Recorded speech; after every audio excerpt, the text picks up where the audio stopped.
Chairpersons Georgette Steffens and Commissioners Michael Cinquanti, Joseph Coffey, and Dominic Tagliento.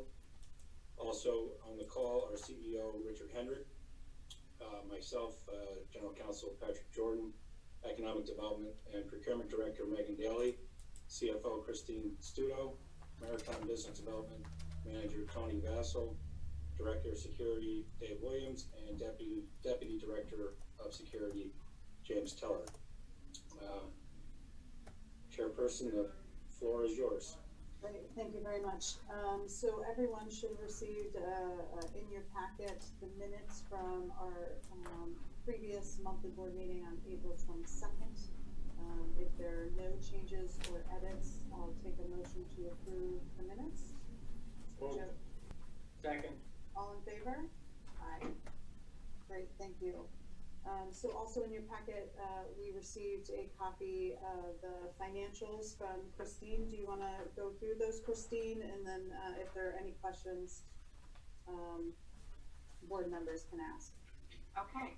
Can you see what I just shared? Yes. Yes. Okay, so currently we are forecasting for the end of the year to be about $93,000 over what was originally budgeted. Those differences are mostly because we're have an increased amount of wood pulp coming in. Also, we are having more crane rental and security fees than we had budgeted.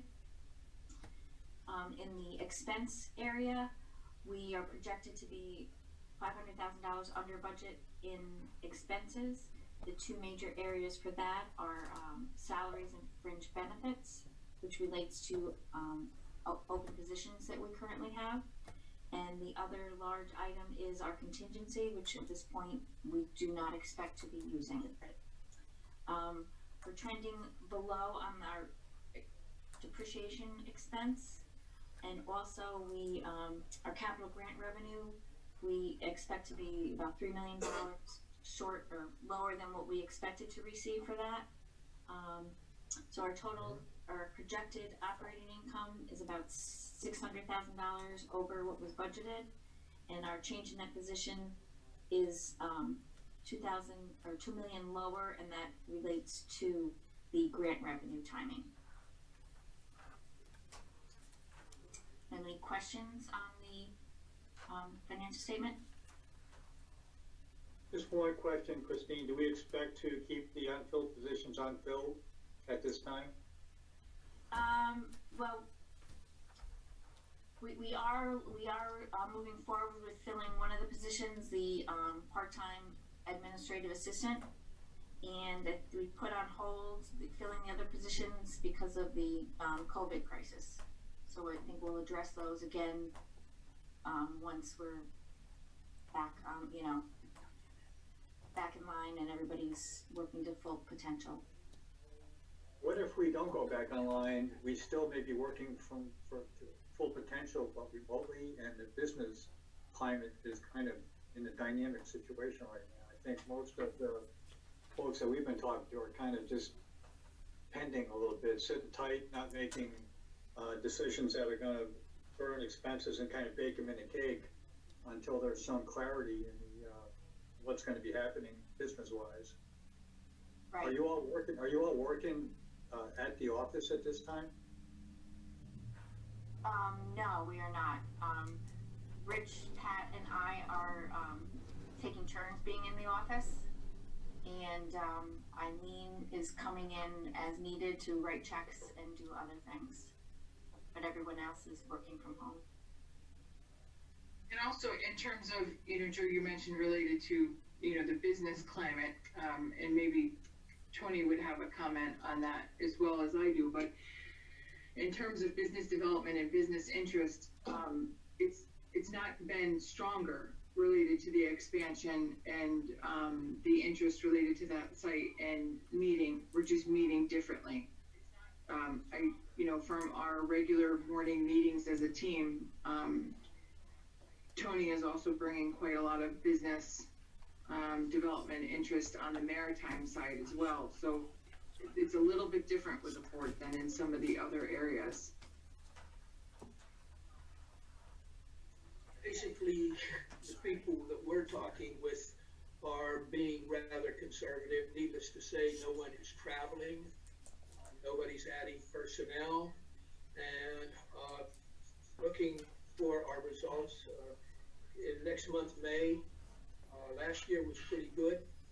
This year looks like it's going to be all right.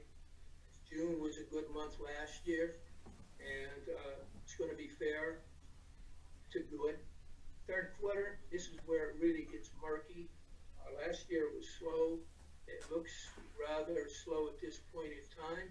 However, if we're able to capitalize on a few projects we're working on, it should be slow to fair. And for the fourth quarter, what I'm hearing from customers is they say things look like they're going to be picking up. And just to make a comment on other ports, like other break bulk or specialized ports like us, Davisville, who specializes in roll-on, roll-off traffic, with the shutdown of the auto plants, they're having difficulty. New Haven, Connecticut, who are heavy in steel, when the tariffs were implemented a while back, they're still trying to recover from that. On the container side, the Port of New York and New Jersey, Norfolk, Virginia Port Authority, Charleston, South Carolina, Savannah, Georgia, they each had difficult April and May, decided declines, and they're anticipating that May and June are going to be like that.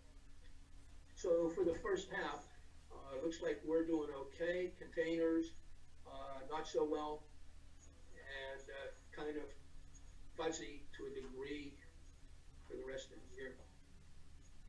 But the positions we currently have open, one, we've made an offer to a part-time administrative assistant, and we're just talking about when that onboarding process would happen, when the training would happen, and bringing that person in. Are there two other positions? There's a business development position, and there's a financial position, right? Are those the other two that haven't been filled? No, it's not a financial position.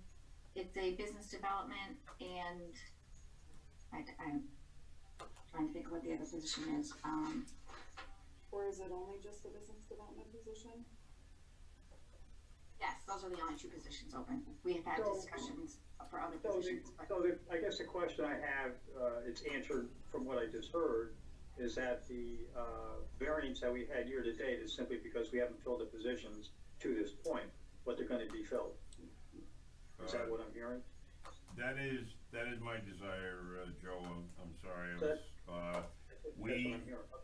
With everything that we have been working on, and myself and staff have been working on, as we've talked for a long time, on a reorganization and some different duties and responsibilities. I wanted to wait until we were able to get everybody back where we had a good discussion on this to present the plan to you, which is still basically in development, but that will take into account the new business development positions that we're proposing for the future report.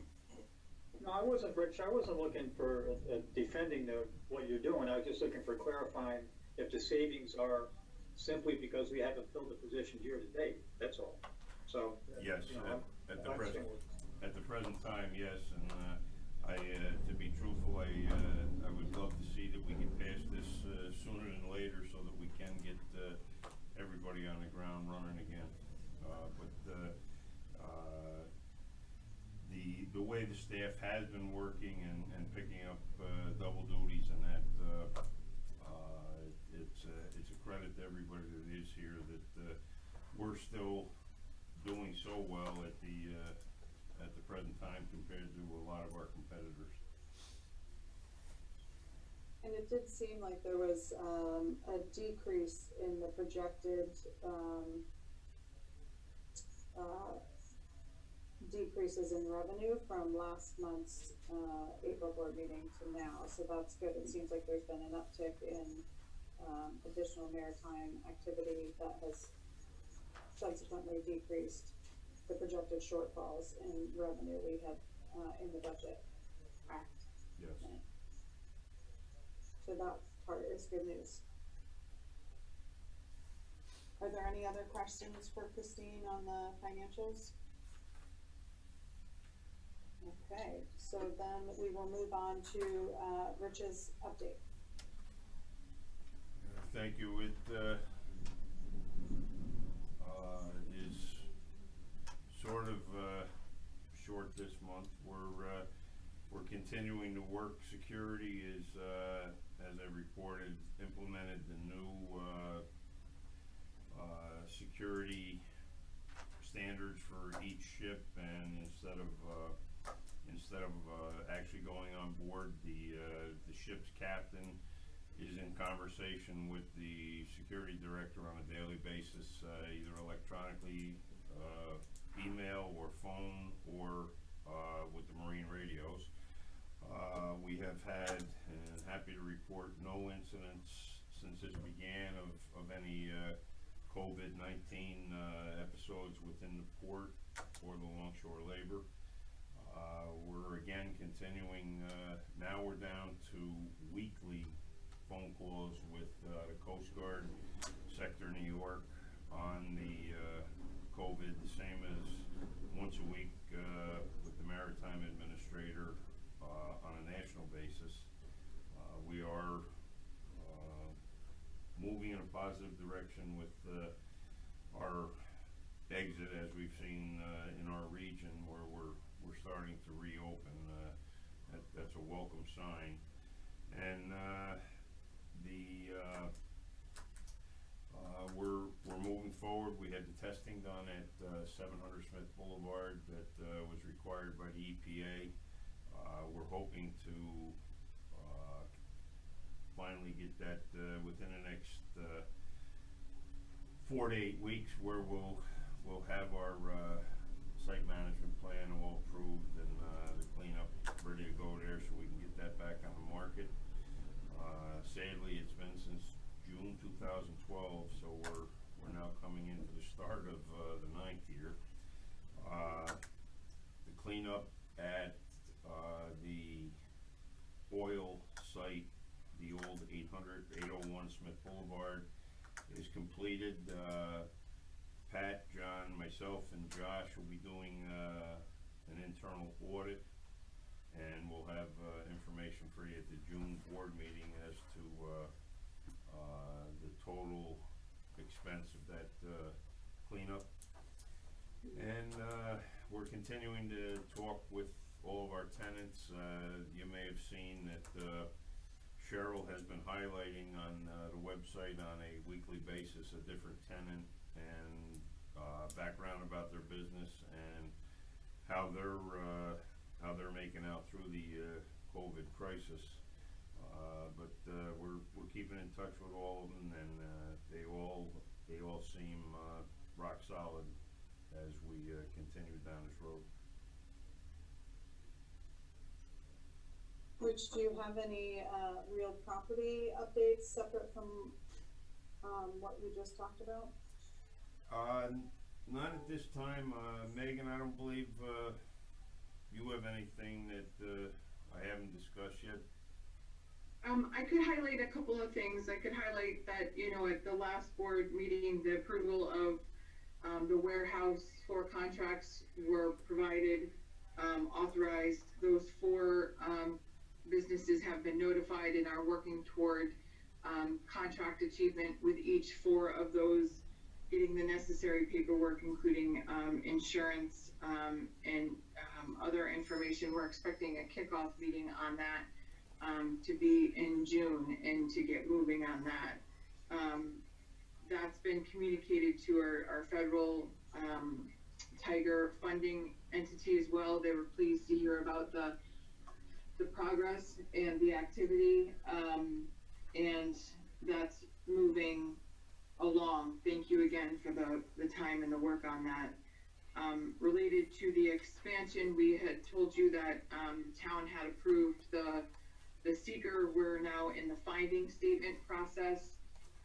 We're hoping to be on the town's agenda for the next meeting on approval of the finding statement, which really would just conclude that process. And we're already working, as we've mentioned, on the construction design of the expansion site. That's underway. We're focusing on the bridge, the access, the roadway, and then also focusing on the initial wharf design. And to do that, we're actually having our engineering team have one-on-one conversations with our prospective business prospects related to the site and how that may be utilized. We're sort of doing an open interview on the highest level of business development conversations so that they can provide that input on that heavy lift wharf, and that is ongoing. And we also were able to submit a federal grant application that was due and remained due last week, and a submission for a grant was made on time last week with more than a dozen letters of support and a cost-benefit analysis associated with it. So the project continues to move forward. There are two items that would be for executive session in this area that, if I could, I would like to provide an update during that time. Megan, do you anticipate, given our physical distancing, doing a groundbreaking for the warehouse, or? That's a good question. We had not talked about that. I don't know that, I mean, mobilization and activity like that could, take a month or so. We should do some commemoration, but it doesn't necessarily need to be the groundbreaking. It could be, a part of a steel placement or something to that extent. But that's a good point. We'll have a conversation on good timing when people would feel comfortable really to attend, and also when that would be appropriate.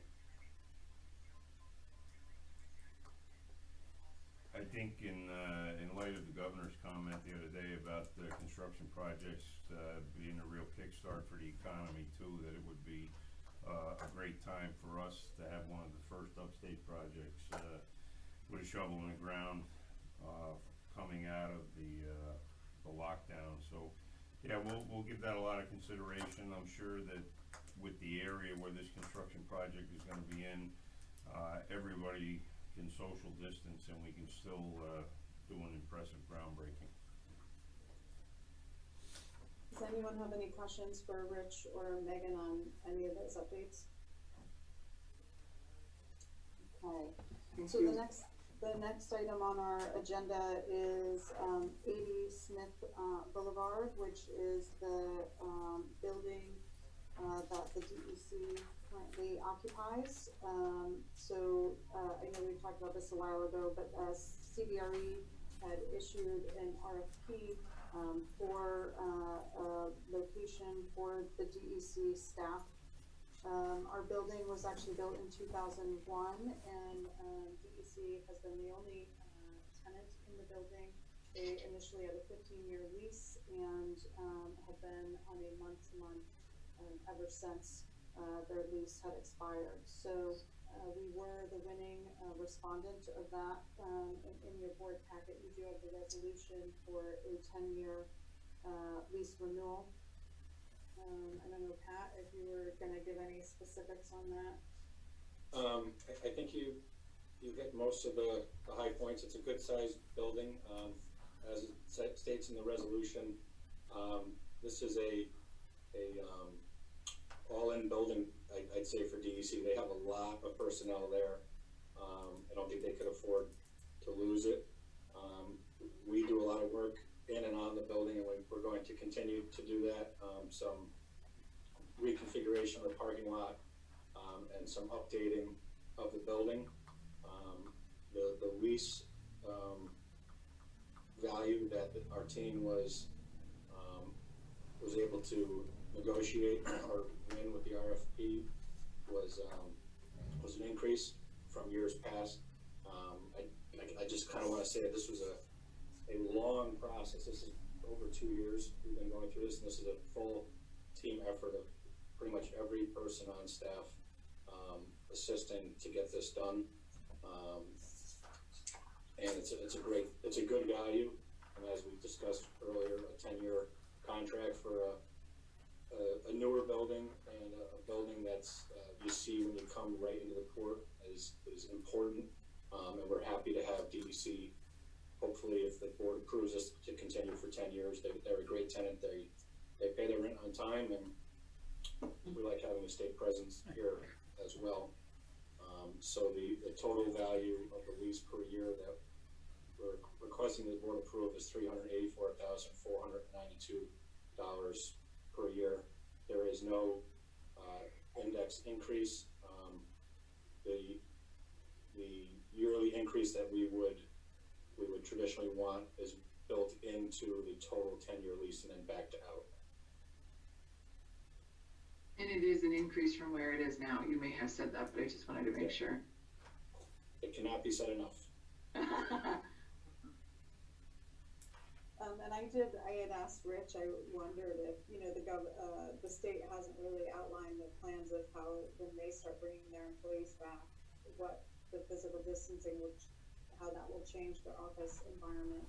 But Rich said that they have been very active at this current site, using it for emergency preparedness and such. So it is so how the building fits so previous needs maintains in moving forward.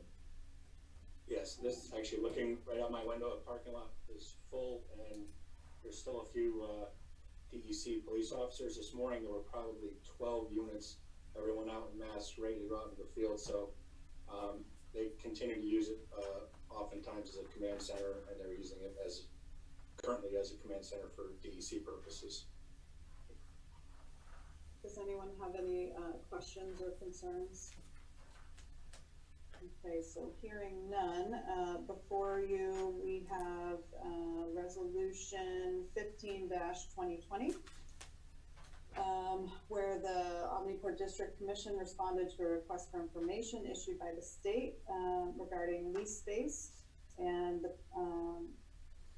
the premises carries a lease market value of $384,492 per year, and the state requesting a lease for the parcel for 10 years to continue its current business operations located at the port. So this resolution authorizes the CEO to execute any documents necessary to effect the disposition of the warehouse for the terms described above at a lease rate of $384,492. So I'll take a motion to approve.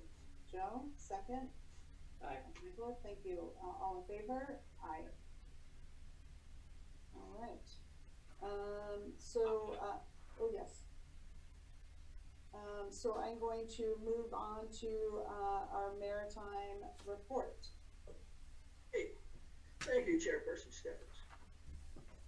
Before comparing results first 4 months, 2020 versus 2019, I'd like to mention a few initiatives that we've been taking with the strategic marketing and business development plan.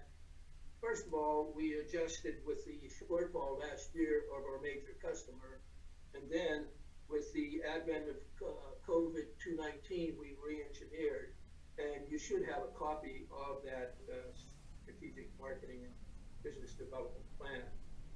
One of the first things is increasing the marketing coverage with Federal Marine Terminals, our Stephen Orr terminal operator.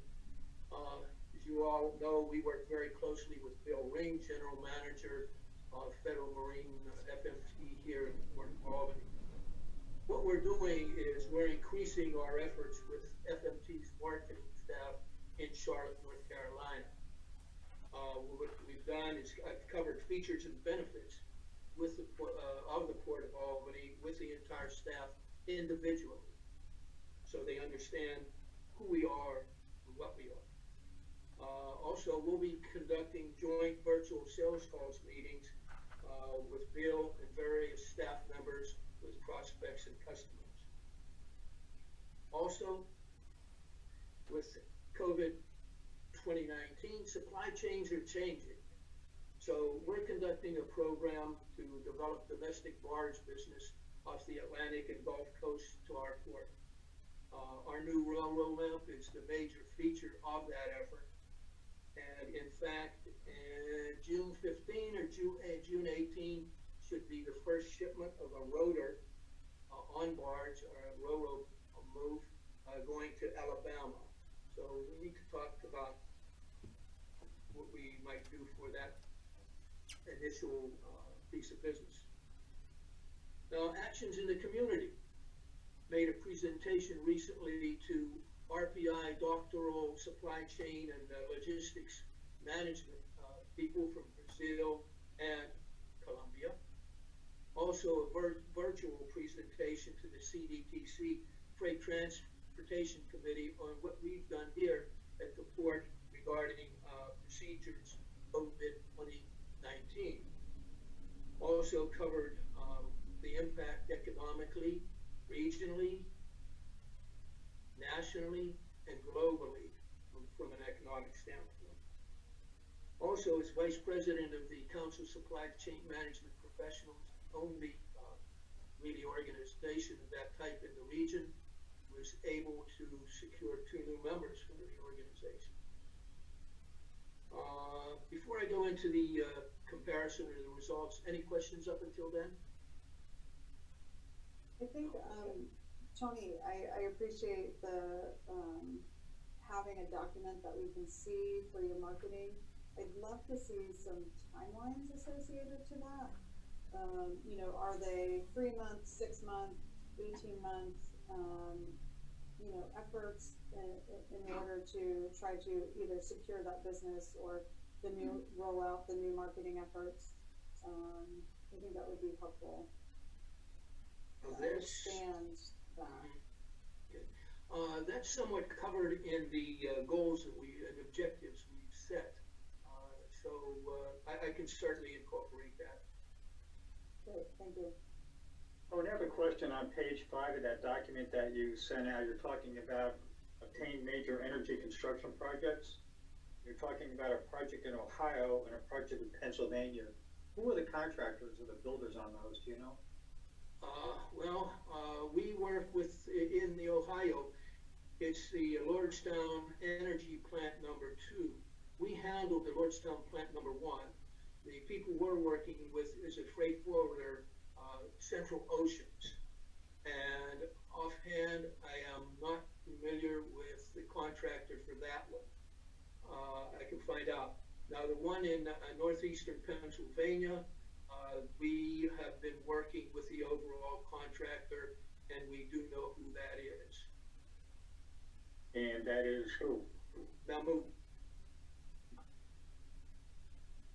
Because ultimately, the constructor is the one who's responsible for the budget and the expenses, so trying to, you know, be able to bend their ear on any cost savings we can have with them would be helpful.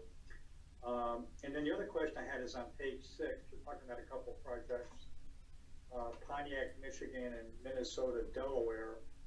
Are they retrofit of equipment or are they new builds?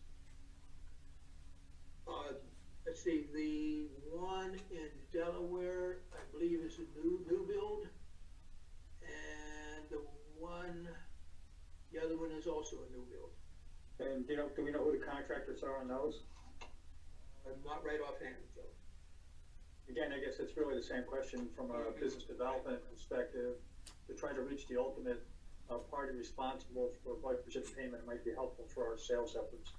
Right, okay. Thanks. Thank you.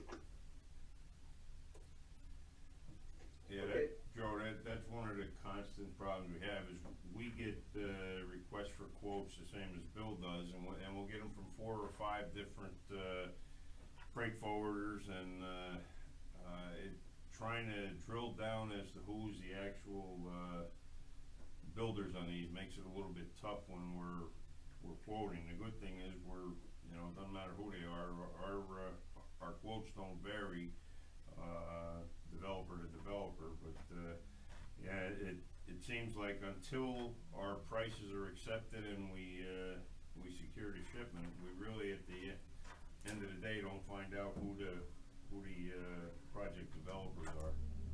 It's I guess all, my point by trying to be the ultimate party responsible for payment, you might be able to, bypass some of the gamesmanship that's being done by some of these folks. Just been my experience working when I was with AECom, when I worked for AECom. yeah, as a designer. I would love to be able to do that, because it does, shorten the stress level. Well, if you have done that on occasions and we're able to do that. I'm sorry, Tony? We were on occasions, on various projects, were able to find out who the constructor was, rather early, so that we could jump in. And as Rich said, sometimes it's, you get so many different directions and everything like that, it takes a little while, or we eventually, but sometimes don't find out about it until who gets the contract. Because the number of bids going in.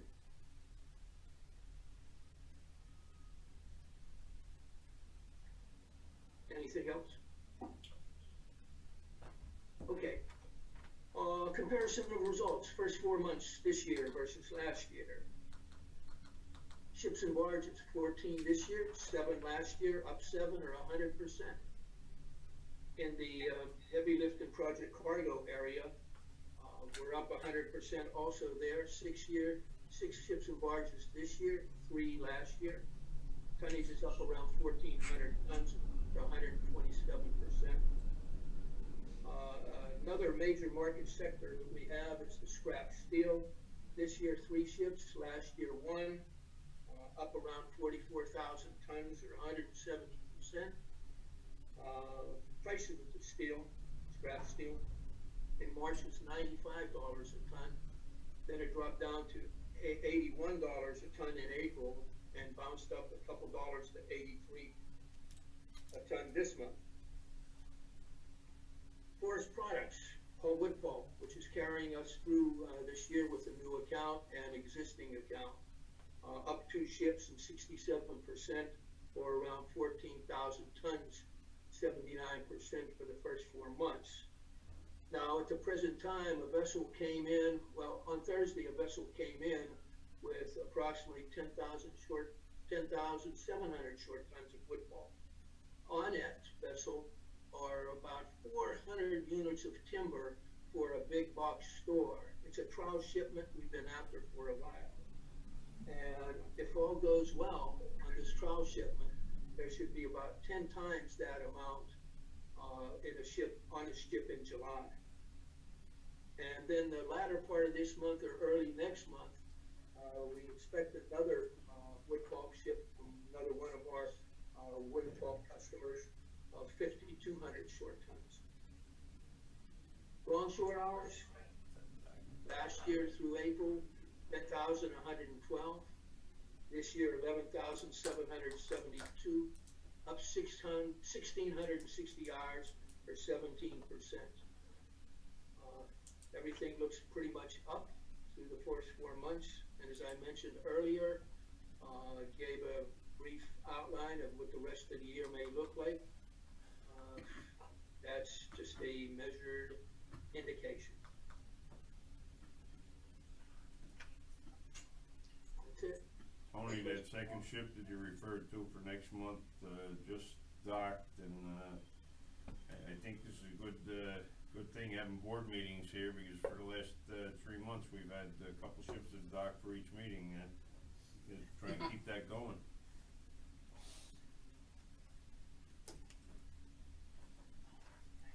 That's good news.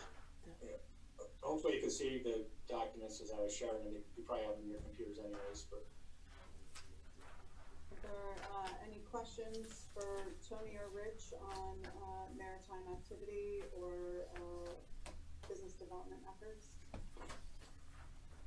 All right, Rich, is there any other new business? No. No, I don't believe so, Georgette. All right, so we do have a few items for executive session, and the purpose of executive session is to discuss lease of real property. And so with that, I'll take a motion to, go into executive session. So move second, all in favor, aye? Aye. Okay, just hold on for 1 sec, please.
Okay, we are recording again.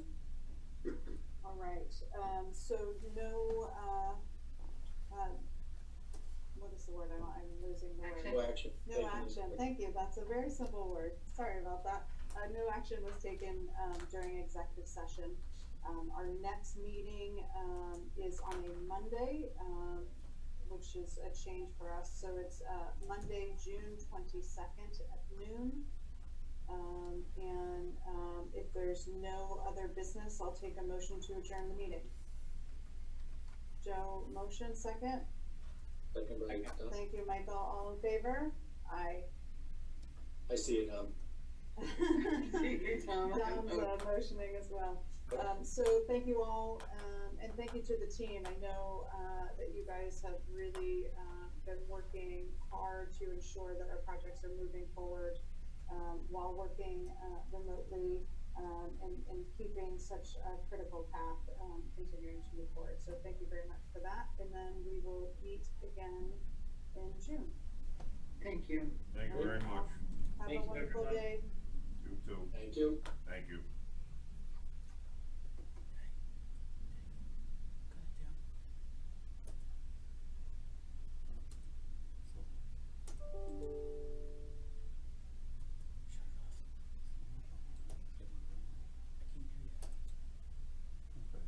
Now, did you show All Don set. how to leave the meeting? No,